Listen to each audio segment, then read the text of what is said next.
नमस्ते। चलिए आज एक सफर पे चलते हैं। उस खूबसूरत नीले ग्रह के सफर पे जिसे हम और आप अपना घर कहते हैं, हमारी पृथ्वी।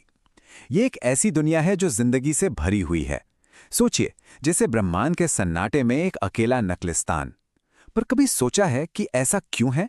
तो आज इसी रहस्य से पर्दा उठाते हैं। देखिए, इस ब्रह्मांड में खरबों ग्रह हो सकते हैं, लेकिन फिर भी पृथ्वी ही वो अकेली जगह है जहां तक हम जानते हैं जहां जीवन पनपता है। आखिर ऐसा क्या है जो हमारे ग्रह को इतना खास, इतना अनोखा बनाता है?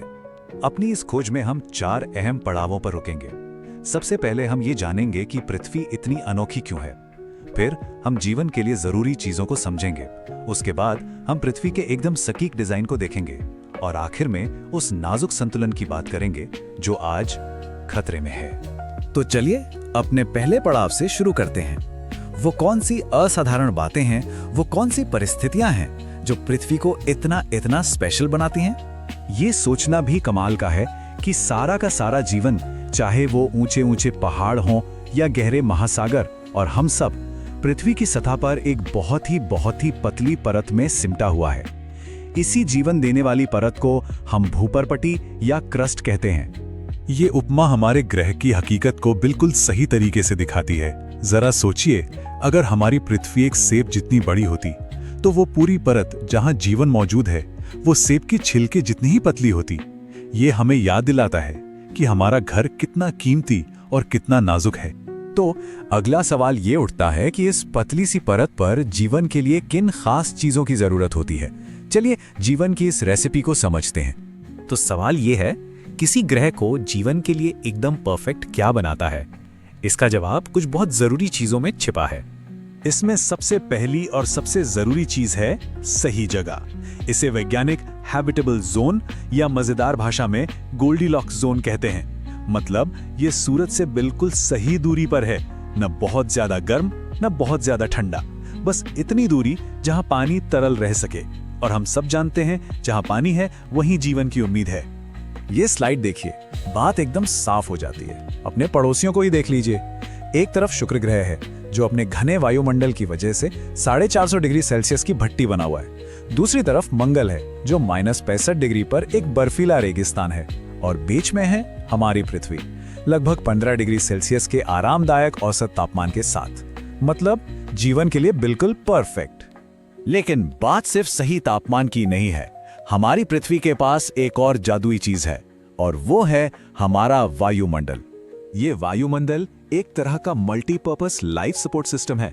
ये हमें सांस लेने के लिए ऑक्सीजन देता है, ओजोन लेयर के रूप में एक अदृश्य ढाल बनकर हमें सूरज की खतरनाक किरणों से बचाता है, और हाँ, यही जल चक्र को चलाकर हमारी नदियों को ताजे पानी से भी भरता है। अब एक और दिलचस्प बात पर आते हैं, पृथ्वी का सटीक डिजाइन। क्या कभी सोचा है कि हमारे ग्रह का आकार, उसका साइज जीवन के लिए इतना जरूरी क्यों है? यहाँ भी एक गोल्डीलॉक्स वाली ही बात है। जरा देखिए, अगर पृथ्वी छोटी होती तो उसकी ग्रेविटी इतनी कमजोर होती कि वो हमारी जरूरी वायुमंडल को पकड़कर नहीं रख पाती। सब कुछ अंतरिक्ष में उड़ जाता, जैसा मंगल के साथ हुआ। और अगर पृथ्वी बहुत बड़ी होती तो उसकी ग्रेविटी इतनी ज्यादा होती कि शायद हमारी हड्डियां ही उसका दबाव न सह पाती। तो संक्षेप में कहें तो पृथ्वी का आकार बिल्कुल सही है, इतना बड़ा कि अपने जीवन देने वाले वायुमंडल को थामे रख सके, लेकिन इतना भी बड़ा नहीं कि उसकी ग्रेविटी ही जीवन को कुचल दे। तो अब तक हमने देखा कि हमारा ग्रह कितना अद्भुत और कितना संतुलित है। लेकिन अब इस कहानी में एक मोड़ आता है, क्योंकि ये नाजुक संतुलन अब खतरे में है। जिन सिस्टम्स ने अरबों सालों से इस धरती पर जीवन को पाला पोसा है, वो अब हमारी ही गतिविधियों यानी इंसानी गतिविधियों की वजह से एक अभूतपूर्व दबाव में है। वैज्ञानिक इन चुनौतियों को एक नाम देते हैं, ट्रिपल प्लैनेटरी क्राइसिस। मतलब 3 बड़े संकट जो एक साथ चल रहे हैं। पहला, क्लाइमेट चेंज, जो हमारे मौसम को पूरी तरह बदल रहा है। दूसरा, बायोडायवर्सिटी का नुकसान, यानी पेड़ पौधों और जानवरों का खत्म होना। और तीसरा, प्रदूषण, जो हमारी हवा, पानी और मिट्टी में जहर घोल रहा है। और यहाँ ये समझना बहुत जरूरी है कि पृथ्वी के सारे सिस्टम आपस में गहराई से जुड़े हुए हैं। पानी, जमीन, हवा और जीवन, ये सब एक हैं। जब हम एक हिस्से को नुकसान पहुंचाते हैं तो उसका असर बाकी सब पर पड़ता है।